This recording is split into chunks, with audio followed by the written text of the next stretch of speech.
It was a 10-year reunion of our national championship team. A lot of those guys were here, so that was great to get a victory. But I'm real proud of our team.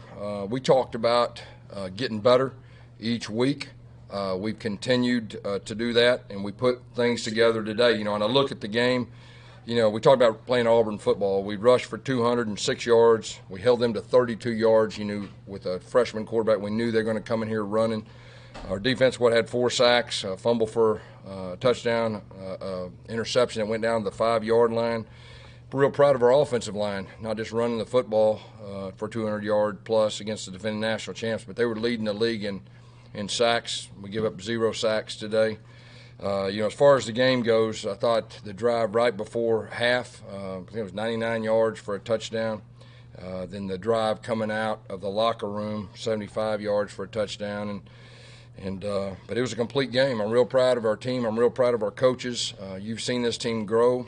Matter of fact, we've faced adversity, and here at Auburn, sometimes you face more adversity than other places, and we did that. We overcome it. We got an off week coming up. You look at our quarterback. He's 18 for 24, no interceptions, 3 touchdowns, and 300 yards, and he rushed the ball for 11 times, 81 yards, and a touchdown. And he's a real quarterback, so just wanted to make sure everybody understands that. And real proud of our team. And we got momentum now. We got an off week. That was the 6th straight SEC game that we've had. Our bodies were really talking to us. We need to heal up, and we got 4 left. And we'll have a chance to kind of evaluate and look at the areas we need to improve on and to get the best plan for the next 4 games. Questions? First question is from Mark Murphy. I guess talk about the scene in the post-game locker room after having 3 straight close losses to the same team. Yeah, that was tough, especially on the older guys and the staff. We had 3 tough losses 3 years ago. We were up 20-0. They came back and they had a punt return and they ended up winning. 2 years ago, it was extremely tough. We won the game the whole time, and 2 15-yard penalties. They kicked a field goal the last play of the game, and of course last year, we went down the end. But our guys, like I said, they were extremely motivated. I said they would be. Our staff was too, and so I'm real proud of the players and the staff. Seniors, particularly excited. Yeah, the seniors. We don't have very many of them, but they were excited. Next question is Nathan King. Hey, Gus. Hey, do you have an update on Jamie and Sherwood's status? I saw he came out there with crutches at the end. I don't. He's one of our best players, and we lost him pretty early in the game. It says a lot about our other guys stepping up and getting the job done. And so, we'll see. I don't know exactly the status right now. Next question is Tom Green. Gus, 2 years in a row now that Kevin and your defense have kind of flustered LSU. Just what was in the game plan today that you guys saw that made you guys so successful? What it was is stop the run. Stop the run, make them one-dimensional. We could pin our ears back and get after a true freshman quarterback on the road. And this is one of the toughest places traditionally to play in college football. And so really that was our plan. It was simple as that. And I told our guys we need to rush for 200 yards against these guys. We need to stop the run, make them one-dimensional, get after the rookie quarterback, and take some shots. And really that was really the game plan. Next is Jordan Hill. Guess I want to ask about the turnovers by Nehemiah and Christian. Just how big was that? Not only one to get short field after Nehemiah's, but then the points off of Christian's just to give you guys that momentum. So I want to take you back. We had the ball down there to Seth, and we're on the 1 or 2 yard line, and they reviewed it. He didn't step out of bounds. We lost the ball. That was a big momentum. And then the next series, that's when we had the interception that went down the 5 yard line. And we were able to run the football in, I think, then. And then we had the strip sack, and Christian picked it up and went house call on it. And it just kind of the momentum really swung hard in our way, and we could feel it, and I think they could feel it. Next is Mark Murphy. You talk about the third quarter. That was about the best quarter you guys have played this season. Yeah, I think we played our best game. They're defending national champs, and they played really well the last 2 weeks. And to dismantle them like we did, I think it says a lot about our overall team, not just the third quarter. But I think we played 4 quarters of football. We played 60 minutes is what we did. And that's what we've been talking about, every game. And we did that today.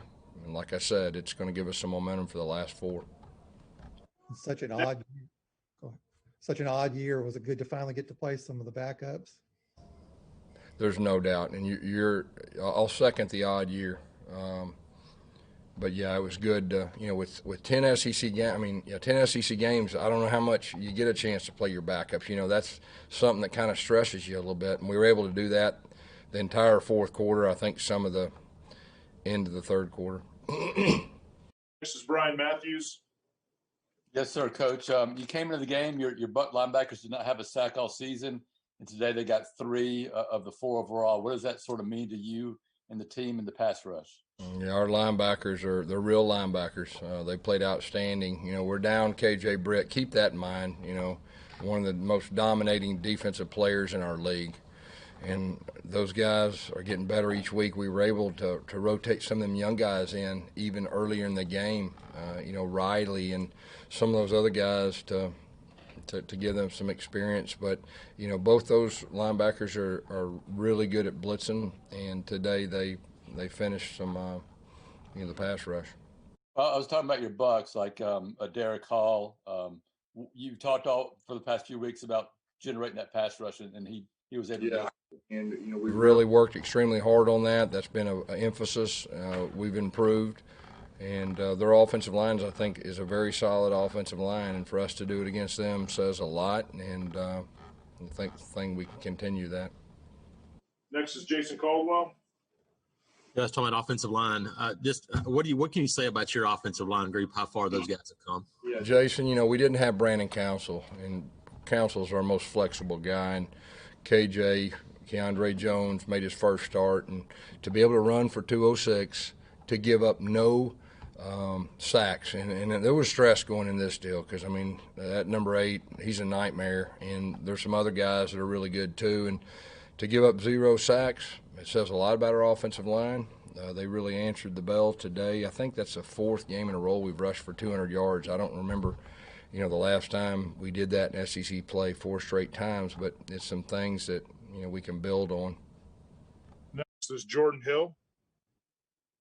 Guys, you've talked the last few weeks about the importance of sustaining drives, and you guys did that 99-yard drive, that 75-yard drive. Just how much confidence does that give you to see your offense be able to do that consistently? It's coming together. And, I said, 2 or 3 weeks ago, we're a work in progress. We were a work in progress. We didn't have spring. We didn't have the same 5 offensive guys, but for a week. And so, Chad and his staff has done a great job just staying to it. And, we scored, I think, on 6 straight drives. We scored touchdowns. So they're starting to come together. You see our quarterback that, he got beat up pretty bad two weeks ago. And he's establishing himself as one of the best in our league. I think it's about time people start recognizing that. And something we can build upon, running the football, play action shots. He made some really good moves with his feet. And then third downs. We won the third down battle today by quite a bit. Next is Gianna Hahn. Hi, Gus. Kind of to go off of what you said about Bo Nix, how would you describe his demeanor throughout the game? He's focused. He's got a lot of winter in him. He played extremely well today and led us to a victory. Last question is from Jason Caldwell.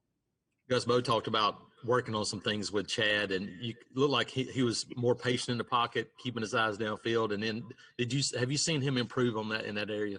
Oh yeah, there's no doubt. And also too, it works with the offensive line and the quarterback, trust and protection. And our line did a great job passing off their twist, and we did a very good job on number 8. And he was very calm in the pocket, and he stayed in. And that's something that Chad has been working real hard with him. But I'm real proud of Chad Morris too. You can see this offense coming together that he envisioned, and they played a complete game. And then, of course, Kevin and the defensive staff against a team that, what have they been averaging, 40 points or something like that? And, they dominated them. Last question is from Rex Castillo. Hey, Coach. The past two wins against Arkansas and Ole Miss kind of had a cloud of doubt about them, whether it was a certain call or goes a certain way. Did it feel good to have just a dominant win over a quality opponent? Yeah, it didn't have a cloud of doubt for us. I mean, when the whistle blows, you stop, all right? And I felt like we earned both of those victories, so we didn't feel that way. Other media may have said, but today it was good to have the game really under control midway through the third quarter. All right, Coach. Thank you.